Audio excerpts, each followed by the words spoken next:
Hello everyone. இன்றைக்கி நம்ம என்ன பார்க்க போகிறோம்னு பார்த்தீங்கன்னா, பேக் எண்ட் டெவலப்பருக்காக ஜாப் போஸ்ட் பண்ணியிருக்காங்க. அது என்னன்னு பார்க்கறதுக்கு முன்னாடி இந்த மாதிரி ஜாப் அப்டேட்ஸை நீங்கள் மிஸ் பண்ணாமல் பார்க்கணுன்னு நினச்சிங்கன்னா நம்ம சேனலை சப்ஸ்கிரைப் பண்ணிக்கோங்க. பக்கத்தில் இருக்க பெல் ஐக்கானையும் ப்ரெஸ் பண்ணிக்கோங்க. அப்போ தான் நான் டெய்லியும் போடுற ஜாப் அப்டேட்ஸ் உங்களுக்கு நோட்டிஃபிகேஷன் ஆகும். ஸோ என்ன ரோல்னு பார்த்தீங்கன்னா பேக் எண்ட் டெவலப்பர்னு கொடுத்துருக்காங்க. ஸோ லொக்கேஷன் பார்த்தீங்கன்னா பெங்களூர். இது வந்து ஃபுல் டைம் ஜாப் தான்.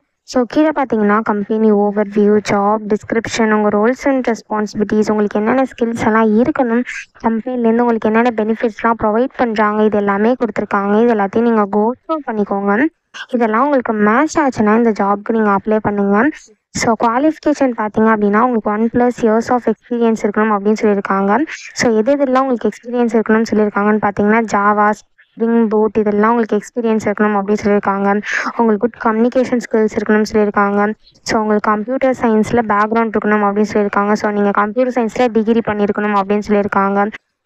நெக்ஸ்ட்டு உங்களுக்கு வந்து டெவலப்பிங் எல்லாம் எக்ஸ்பீரியன்ஸ் இருக்கணும் அப்படின்னு சொல்லியிருக்காங்க. ஸோ இந்த மாதிரி சம் ஸ்கில்ஸ், குவாலிஃபிகேஷன்ஸ், எக்ஸ்பீரியன்ஸ் இது எல்லாமே கொடுத்துருக்காங்க. இது எல்லாத்தையும் நீங்கள் கோ த்ரூ பண்ணிக்கோங்க. இதெல்லாம் உங்களுக்கு மேட்ச் ஆச்சுன்னா இந்த ஜாபுக்கு நீங்கள் அப்ளை பண்ணுங்கள். ஸோ இது எப்படி அப்ளை பண்ணணுன்னு பார்த்தீங்க அப்படின்னா இங்கே அப்ளை ஃபார் திஸ் ஜாப்னு இருக்குல்ல, இதை கிளிக் பண்ணிங்கன்னா இப்படி ஒரு ஸ்க்ரீன் ஓப்பன் ஆகும். இந்த இடத்துல ரெஸ்யூம்னு இருக்கு இல்லையா, அட்டாச் ரெஸ்யூம்னு, இதை கிளிக் பண்ணி உங்கள் ரெஸ்யூமை நீங்கள் அட்டாச் பண்ணிக்கோங்க. ஒன்ஸ் நீங்கள் ரெஸ்யூம் அட்டாச் பண்ணதுக்கப்புறம் இந்த இடத்துல உங்கள் full name, email ID, phone number, உங்கள் கரண்ட் லொக்கேஷன், உங்கள் கரண்ட் கம்பெனி இது எல்லாத்தையுமே என்ட்ரு பண்ணிக்கோங்க. நெக்ஸ்ட்டு கீழே வந்து லிங்க் கொடுத்துருக்காங்க. ஸோ இந்த இடத்துல உங்கள் லிங்க்டின் யூஆர்எல் லிங்க் இருக்கும் இல்லையா, அதை இங்கே கொடுத்துக்கோங்க. ஸோ லிங்க்டின் யூஆர்எல் லிங்க் அப்படின்னா என்னென்னா லிங்க்டின் ப்ரொஃபைல் லிங்க் இருக்கும் இல்லையா, அதை இந்த இடத்துல காப்பி பண்ணி பேஸ்ட் பண்ணிக்கோங்க.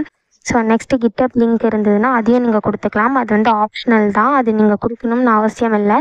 இது நீங்கள் கொடுக்கணும்னு நினச்சிங்க அப்படின்னா நீங்கள் கொடுத்துக்கலாம். பட் லிங்க்டின் யூஆர்எல் வந்து கண்டிப்பாக நீங்கள் கொடுத்து தான் ஆகணும். ஸோ நெக்ஸ்ட்டு பார்த்தீங்க அப்படின்னா உங்கள் கரண்ட் சேல்ரி எவ்வளோ, நீங்கள் எவ்வளோ சேல்ரி எக்ஸ்பெக்ட் பண்ணுறீங்க, உங்கள் நோட்டீஸ் பீரியட் என்ன, இது எல்லாமே கேட்டிருக்காங்க. இது எல்லாத்தையும் நீங்கள் ஃபில் பண்ணிக்கோங்க. ஒன்ஸ் இது எல்லாத்தையும் நீங்கள் ஃபில் பண்ணதுக்கப்புறம் கீழே வந்து அடிஷ்னல் இன்ஃபர்மேஷன் கொடுத்துருக்காங்க. உங்களுக்கு ஏதாவது அடிஷ்னல் இன்ஃபர்மேஷன் கொடுக்கணும்னு நினச்சிங்க அப்படின்னா இந்த இடத்துல நீங்கள் அதை டைப் பண்ணிக்கலாம். ஒன்ஸ் இது எல்லாத்தையும் நீங்கள் ஃபில் பண்ணதுக்கப்புறம் நீங்கள் சப்மிட் அப்ளிகேஷன் இருக்கு இல்லையா, அதை கிளிக் பண்ணி சப்மிட் பண்ணி அப்ளை பண்ண வேண்டியதான். ஸோ இப்படி தான் அப்ளை பண்ணணும். இதை அப்ளை பண்ணுறதுக்கான லிங்க் வந்து நான் டிஸ்கிரிப்ஷனில் கொடுத்துட்றேன், செக் பண்ணிக்கோங்க. தேங்க்யூ.